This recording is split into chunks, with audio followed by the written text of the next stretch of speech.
오늘 우리에게 주신 하나님의 말씀은 창세기 43장 25절에서 34절까지, 창세기 43장 25절에서 34절까지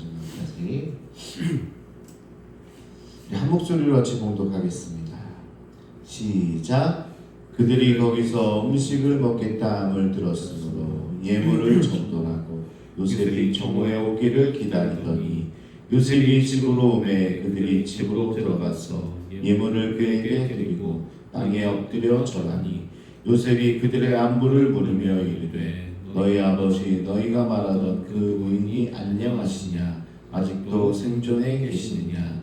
그들이 대답하되 주의 종 우리 아버지가 평안하고 지금까지 생존하였나이다 하고 머리 숙여 절하더라. 요셉이 눈을 들어 자기 어머니의 아들 자기 동생 베냐민을 보고 이르되 너희가 내게 말하던 너희 작은 동생이 이 아이냐. 그가 또 이르되 소자여 하나님이 내게 은혜 베푸시를 원하노라. 요셉이 아우를 사랑하는 마음이 복받쳐 급히 울 곳을 찾아 안방으로 들어가서 울고 얼굴을 씻고 나와서 그 정을 억제하고 음식을 차리라 하매 그들이 요셉에게 따로 차리고 그 형제들에게 따로 차리고 그와 함께 먹는 애굽 사람에게 따로 차리니 애굽 사람은 히브리 사람과 같이 먹으면 부정을 입음이었더라. 그들이 요셉 앞에 앉되 그들의 나이에 따라 앉히게 되니 그들이 서로 이상히 여겼더라. 요셉이 자기 음식을 그들에게 주되 베냐민에게는 다른 사람보다 5배나 주매 그들이 마시며 요셉과 함께 즐거워하였더라. 아멘. 사랑하는 성도 여러분, 평안하십니까? 아멘. 본문은 드디어 요셉이 형제들과 함께 식사하는 그런 장면입니다. 이는 단순한 밥 먹는 자리가 아니라 20년 전에 깨어졌던 관계가 회복되고 미움이 사랑으로, 상처가 치유로 바뀌는 그런 용서의 식탁입니다. 형제들은 준비해온 예물을 총리에게 바치고 땅에 엎드려 절하죠. 26절에 보니까 그들이 예물을 그에게 드리고 땅에 엎드려 절했다 이렇게 되어 있습니다. 요셉이 17살 때 꾸었던 꿈, 형들의 곡식단이 내 단에게 절하더이다. 이게 두 번째로 지금 완벽하게 성취되는 순간입니다. 지난번에도 절을 했는데 이번에도 또 절을 하게 되죠. 요셉은 형들에게 아버지의 안부를 묻게 됩니다. 너의 아버지는 평안하시냐? 생존해 계시더냐? 형들은 주의 종 우리 아버지가 평안하고 지금까지 생존해 계시더이다 대답하면서 또다시 절을 합니다. 요셉에게는 이 순간이 얼마나 감격스러웠을까요? 꿈이 이루어진 것도 놀랍지만 그리운 아버지가 살아계신다는 그 소식을 직접 들어서 아마 기쁨이 말로 다 표현할 수 없을 정도였을 겁니다. 자, 그냥 꿈이 이루어졌다는 정도가 아니라 또 아버지를 또 언젠가는 다시 만나게 되겠다 이런 마음도 있는 거죠. 자, 아버지가 그렇고 또 하나 더 있는데 바로 자기의 친동생이고 자기 동생인 이 베냐민을 딱 본 순간 알아봤어요. 29절에 보니까 소자요. 이 소자라는 말은 영어로 하면 my dear 이런 나의 어여쁜 나야 뭐 이런 표현인데 그런 아주 친근한 언어죠. 하나님이 내게 은혜 베푸기를 원하노라 이렇게 축복을 하고 있습니다. 하나님이 내게 은혜 베푸기를 원한다. 이런 축복이 이보다 더한 축복이 어디 있을까요? 동생을 만난 기분이 어땠을까? 아마 야곱이 애지중지 항상 곁에만 두었으니까 아마도 매우 곱게 자랐을 겁니다. 험한 일을 시킨 사람하고 곱게 자란 사람하고 티가 나잖아요. 근데 딱 보니까 베냐민은 별로 험한 일을 안 해본 사람처럼 아주 곱게 자란 모습으로 요셉도 한눈에 알아차린 거죠. 아마도 노예로 팔리기 전 자기의 모습과 비슷하지 않았을까요? 한 어머니 앞에 같이 낳고 그리고 귀여움을 많이 받았고 그러니까 아마 자기 모습을 보는 것처럼 그런 마음이 들었을 겁니다. 요셉은 베냐민이 건강하게 자란 모습을 확인했고 그에게 어린 시절 자기 모습을 이제 반추하게 됩니다. 저렇게 어렸던 아이가 이 베냐민을 보면서 생각을 하는 거예요. 저렇게 어렸던 아이가 그 모진 시간을 겪고 지금 이 자리에까지 오게 되었다고 생각하니까 울컥한 마음이 드는 겁니다. 여러분들이 오늘 말씀을 읽으면서 아버지가 살아계시다, 또 동생을 보니까 그 감정을 억제하지 못해서 이제 안방으로 들어가서 울게 되는데, 이게 그렇게 울 일인가 저는 처음 생각했어요. 기쁜 일이죠. 동생도 보게 되고 기쁘고 그런 일인데, 그렇게 막 눈물이 막 쏟아지니까 이걸 참지 못해서 이 자리를 피했다 그랬는데, 아마도 그 베냐민을 보는 순간 누가 보여요? 자기가 보이죠. 그래서 자기도 보이고 우리 어머니도 생각이 나겠죠. 자기 라헬 어머니. 이런 생각이 나니까 이게 울음을 참을 수가 없는 거예요. 나도 저랬었는데, 저런 나이였었는데, 그 모진 세월, 애굽에서 당했던 그 괴로움들, 어려움들, 이게 막 주마등처럼 막 지나가니까 이 울음을 어떻게 절제할 수가 없는 거죠. 그래서 감정을 억제하지 못한 요셉이 옆방으로 나가가지고 혼자 그렇게 울고 다시 돌아오게 됩니다. 이 눈물은 그냥 반가움의 눈물이 아니라 20년의 서러움과 아픔을 씻겨내는 치유의 눈물이었다. 무엇보다 형들을 향한 미움의 눈녹듯 사라지고 사랑과 용서가 차오르는 은혜의 눈물이었다는 겁니다. 자, 이 눈물이 딱 생기면요, 지금 베냐민을 보면서 진짜 힘들었는데 하나님께서 여기까지 이끌어 주셨구나 이러면서 하나님을 보게 되고, 하나님을 보게 되는 순간 형들까지도 용서하게 되는 거예요. 여러분, 원수를 보면요, 죽어도 우리는 용서할 수 없습니다. 나에게 해코지한 사람을 보면은 용서 안 돼요. 그 사람 보고도 용서하게 된다면 대단한 거죠. 근데 우리가 용서할 수 있는 힘은 어디서 생기느냐? 그 사람이 아니라 하나님을 보는 순간 용서가 시작되는 겁니다. 그런 나를 하나님께서 사랑해 주시고 또 보살펴 주셨다, 이런 마음이 들면요, 하나님이 나 같은 놈도 사랑해 주셨는데 내가 용서치 못할 사람이 누가 있겠느냐. 이게 바로 용서의 시작이 된다는 거예요. 오늘 요셉도 마찬가지입니다. 가서 막 우니까 뭐가 보인다고, 자기 모습이 보인다고 그랬잖아요. 그런 모습 가운데 그래도 하나님이 20년간 나를 여기까지 지켜주셨구나. 그러니까 이제 어떤 마음이 들어요? 그래, 하나님이 하신 일이지. 형들을 용서하게 되는 거죠. 아직 형들에게 신분을 밝힐 수도 없고 애국 총리의 위험도 잃지 말아야 되기 때문에 다시 요셉은 감정을 추스리기 시작합니다. 여러분, 자신의 상처를 끌어안고 우는 게 아니라 여러분 하나님 앞에 우시기를 바랍니다. 그럴 때 용서가 시작된다. 복수가 아니라 사랑 때문에 우는 눈물은 모든 쓴뿌리를 뽑아내는 엄청난 힘을 가지게 된다. 그래서 누군가를 용서하고 싶지만 잘 안 되십니까? 하나님 앞에 우시는 여러분 되시기를 바랍니다. 요셉처럼 하나님 앞에 부르짖으면 용서 못할 사람도 없다. 내 억울함 때문이 아니라 자신에게 부어진 하나님의 사랑으로 저 영혼을 불쌍히 여겨달라고 울면서 기도할 때 하나님이 우리 마음에 용서할 힘을 얻게 해 주신다라는 사실입니다. 그래서 오늘 아주 중요한 걸 배웠는데요, 용서의 시작은 그 사람을 보고 하는 게 아니라 하나님 앞에서 눈물로 울면서 기도할 때, 그때 나도 그렇게 사랑해 주시고 인도해 주셨는데 이런 마음이 들면서 용서가 시작되는 거죠. 자, 요셉은 그렇게 얼굴을 씻고 나와서 다시 식사를 시작하는데 33절에 보니까 형제들이 깜짝 놀랍니다. 요셉이 그들의 나이의 순서대로 정확히 알고 앉혔기 때문에 그런 거예요. 총리가 우리 가족 서열을 어떻게 알았지? 하고 이상한 마음을 갖고 쳐다봅니다.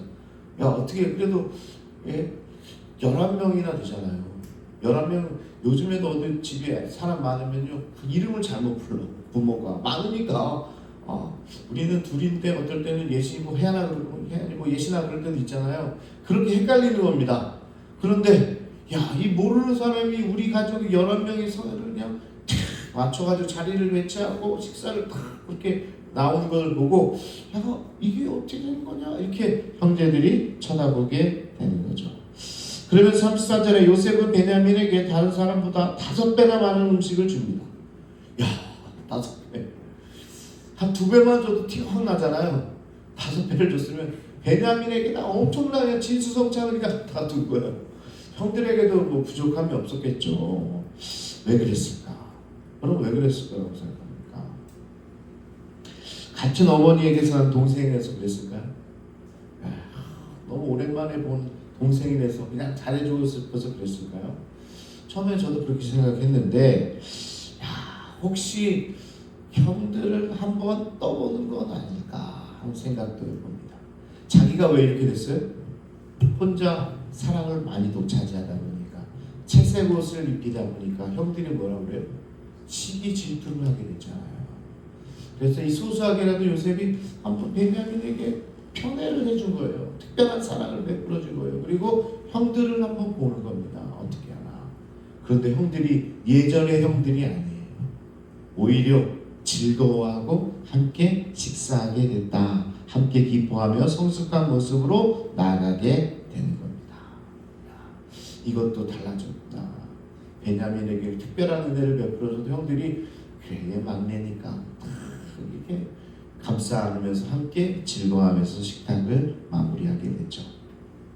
그러면서 결국 이 식탁은 요셉이 베푼 것이지만 궁극적으로는 하나님께서 이 이스라엘 백성에게 특히 이 야곱의 가정에게 베푸신 은혜의 식탁의 상징물이 되었습니다.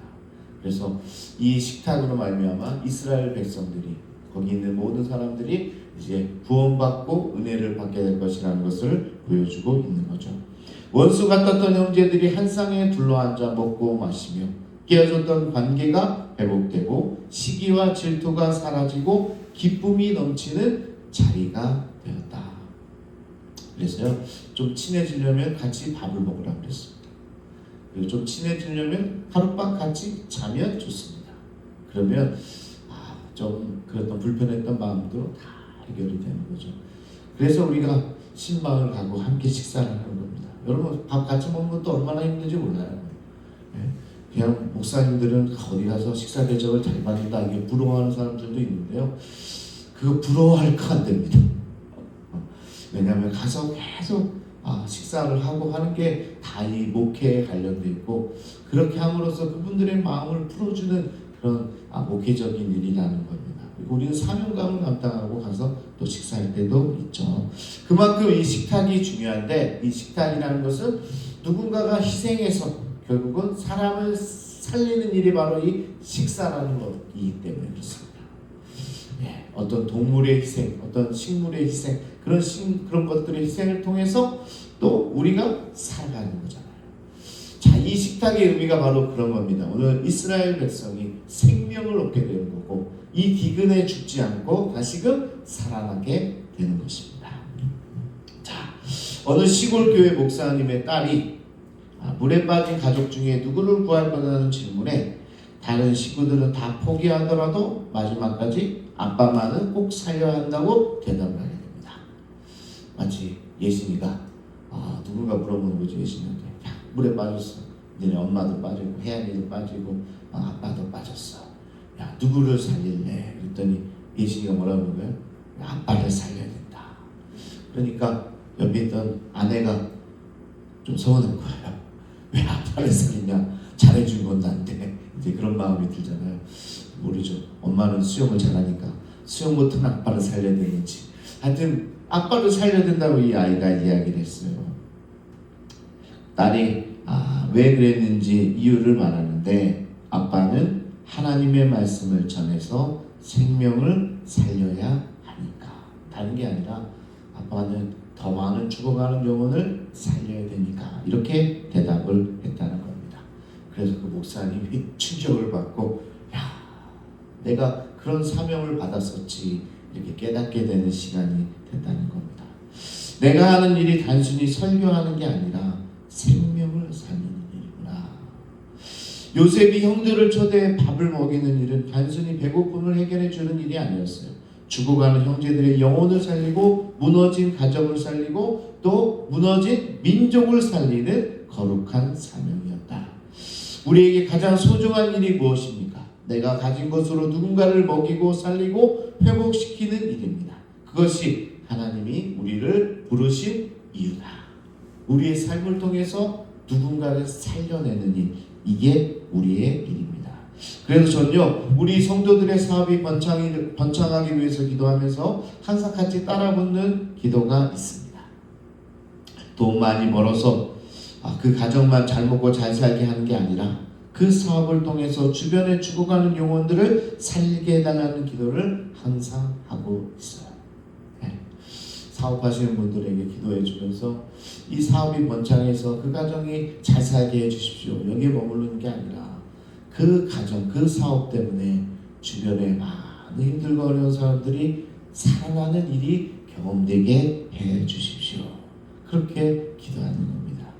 우리 교회의 사명이 무엇입니까? 바로 생명을 살리고 공동체를 세우는 그런 교회를 표방하고 있잖아요.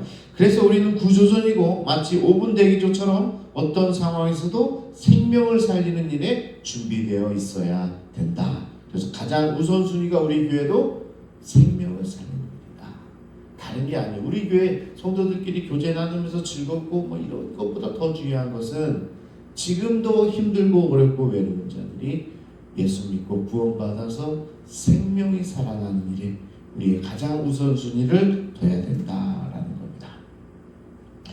총리의 호의에 마음이 녹인 이 형제들은 별다른 의심 없이 받아들이게 되고 이제 즐겁게 식사를 마무리하게 됩니다.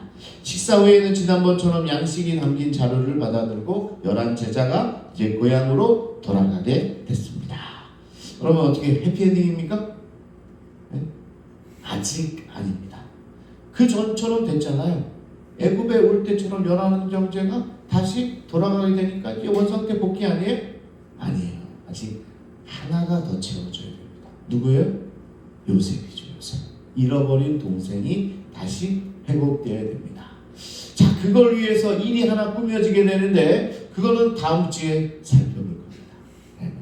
다음 주에 살펴볼 예정인데 하나님께서 어떤 시나리오를 써서 12를 완벽하게 만들어가는지 여러분 기대가 되십니까?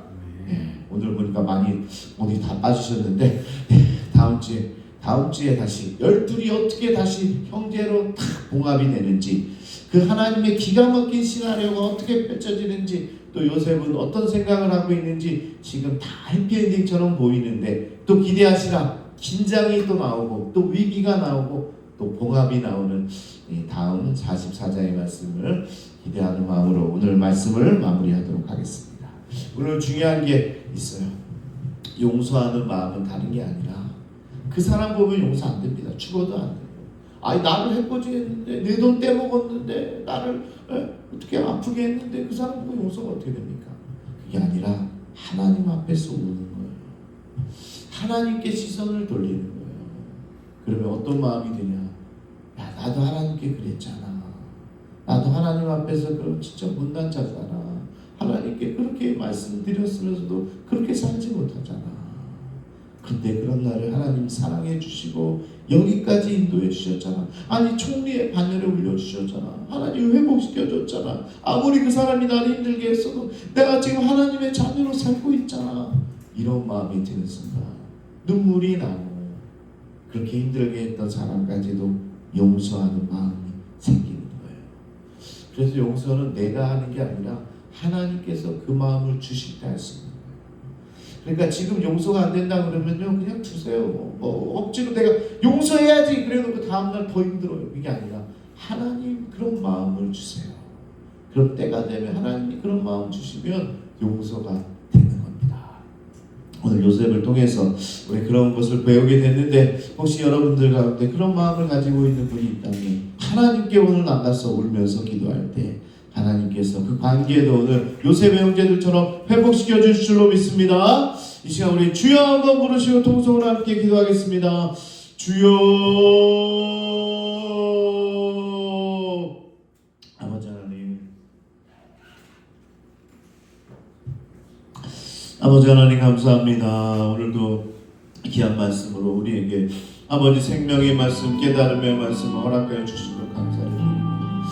아버지 하나님, 요셉이 20년 전에 자기를 팔아먹고 또 자기를 아버지 하나님 죽이려고 했고 나에게